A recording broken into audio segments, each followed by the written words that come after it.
नमस्ते, जय श्री राम। क्या आपका बच्चा भी पढ़ता लिखता नहीं है? या आपका बच्चा भी पढ़ने लिखने में बहुत कमज़ोर है? या आपका बच्चा पढ़ता लिखता तो बहुत है लेकिन उसका रिज़ल्ट 100% नहीं आता? या आपके बच्चा पढ़ता लिखता है, बहुत मेहनत करता है लेकिन कुछ समय बाद वो सब कुछ भूल जाता है जो उसने स्टडी किया है, वो सारा कुछ उसे याद नहीं रहता। तो मैं इस तरह की समस्या के लिए आपके लिए कुछ मैं आपकी ऐसी समस्या के लिए कुछ चमत्कारी उपाय लेकर आई हूँ जिसको करने से आपके बच्चे की मेमोरी शक्ति बहुत ज़्यादा स्ट्रॉन्ग हो जाएगी। तो उपाय बताने से पहले मैं कौन? मैं अनुपमा झा। मैं पूरी कोशिश करती हूँ कि अपने उपायों से आपकी हर छोटी-बड़ी समस्याओं का समाधान कर सकूँ। मेरा वीडियो पसंद आता है तो लाइक कीजिए, सब्सक्राइब कीजिए और बेल आइकन को क्लिक करना ना भूलें। तो चलिए बताते हैं आपको कुछ इन उपायों के बारे में। तो मेरा पहला उपाय है कि बच्चों को है ना हमेशा ईस्ट की तरफ या फिर नॉर्थ की तरफ, ईस्ट या नॉर्थ की तरफ ही फेस कर कर स्टडी करना चाहिए। इसी दिशा में फेस कर कर स्टडी करना चाहिए।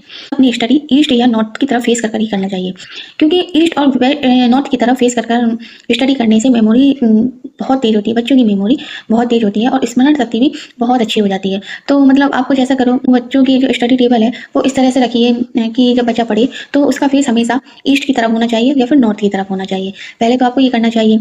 दूसरा, जल, शक्कर या फिर मिश्री और रोली और गुलाब के कुछ फूल डालकर सूर्य भगवान को अर्घ्य देना चाहिए। और किसी लाल चीज का भी दान कर सकते हैं आप रविवार के दिन, या फिर मंदिर में माचिस का जोड़ा दान कर सकते हैं। तो आपको ये करना चाहिए, इससे भी बच्चे की स्मरण शक्ति बहुत अच्छी होती है। और आपको और अगला आपको उपाय करना चाहिए शुक्ल पक्ष के गुरुवार को 3 गुरुवार करना है, किसी भी शुक्ल पक्ष के गुरुवार से चालू करना है। तो शुक्ल पक्ष के गुरुवार को संध्या समय शाम ये तो जब भी बच्चा स्टडी करता हो तो हमेशा ये याद रखना कि बच्चा कभी भी उत्तर और पश्चिम के कोने में ना स्टडी करता हो, क्योंकि उत्तर और पश्चिम का जो कोना होता है वो वायु का कोना होता है। इस तरह वायु उड़ती है, उस तरह जब बच्चा स्टडी करता है तो उसके ऊपर से भी सब उड़ जाता है, तो उसकी मेमोरी सब अधिक समय लंबे समय तक उससे कुछ याद नहीं रहता। तो हमेशा भी इस बात का याद रखें कि जब भी बच्चा स्टडी करे तो वो कोना उत्तर पश्चिम का नहीं होना चाहिए। एक तो आपको ये करना चाहिए। और प्रातः नहाकर बाल गीले कर कर सूर्य के सामने दोनों हाथ फैलाकर गायत्री मंत्र का 21 बार जाप करना है। जब गायत्री मंत्र का 21 बार जाप हो जाए तो 3 बार ओम ओम ओम का उच्चारण करना है। जब 3 बार ओम ओम का उच्चारण हो जाए तो फिर 11 बार गायत्री मंत्र का जाप करना। ये तो बहुत ही चमत्कारी है, बहुत ही चमत्कारी है।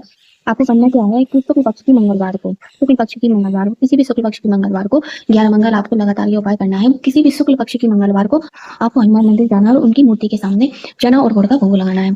चना गुड़ का भोग लगाने के बाद आप एक माला बैठकर वहीं इस मंत्र का जाप करें। मंत्र बताती हूँ मैं। मंत्र इस प्रकार है। बुद्धिहीन तनु जानिके सुन लो पवन कुमार, बल बुद्धि विद्या देहु मोहे हरो कलेश विकार। इस मंत्र का 108 बार जाप करना है। जाप होने के बाद उनके बाएं पैर का सिंदूर लेकर अपने माथे पर लगा लेना है। और जब भी आप कोई स्टडी करें या परीक्षा में एग्जाम में जाएं तो एक बार इस मंत्र को 5 बार अपने मन में स्मरण करके फिर स्टडी करें और एग्जाम चालू करें। फिर देखना आप, ये बहुत ही सिद्ध और बहुत ही चमत्कारी उपाय है, इसको करके जरूर देखना। तो यही थे मेरे कुछ छोटे छोटे चमत्कारी उपाय जिनको करने से आपका बच्चा पढ़ने लिखने में बहुत ही होशियार होगा और उसकी स्मरण शक्ति बहुत ही अच्छी होगी।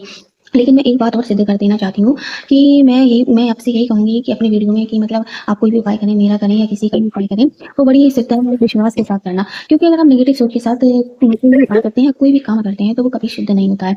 तो इसलिए मैं ये कह रही हूँ कि जब भी आप कोई उपाय करें तो आप एक पॉजिटिव सोच के साथ कि मतलब मैं ये उपाय करूंगा और इस उपाय को करने से और मेरी मतलब अ, आपको हमेशा मतलब पॉजिटिव होके उपाय करना है, कि मैं इस उपाय को करूंगी या करूंगा तो मेरी ये समस्या 100% सॉल्व होगी।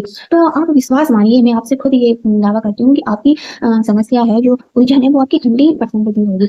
और वैसे भी आप किसी कोई भी कंडीशन हो तो आपको हमेशा पॉजिटिव रहना सीखो। आप पॉजिटिव रहोगे तो आपके साथ सब कुछ अच्छा होगा, अच्छा सोचोगे तो अच्छा होगा। तो बस मेरा ये कहना था आपको कि बस आप जब भी कोई उपाय करो, मैं कह रही बार बार कह रही हूँ, मेरा करो या किसी और का करो, तो हमेशा उसके प्रति विश्वास होना चाहिए और बिल्कुल पॉजिटिव सोच आना चाहिए। तो मैं पक्का यकीन दिलाती हूँ आपको, वो 100% वो उपाय वर्क करेगा। मैं बस इतना ही। जय श्री राम।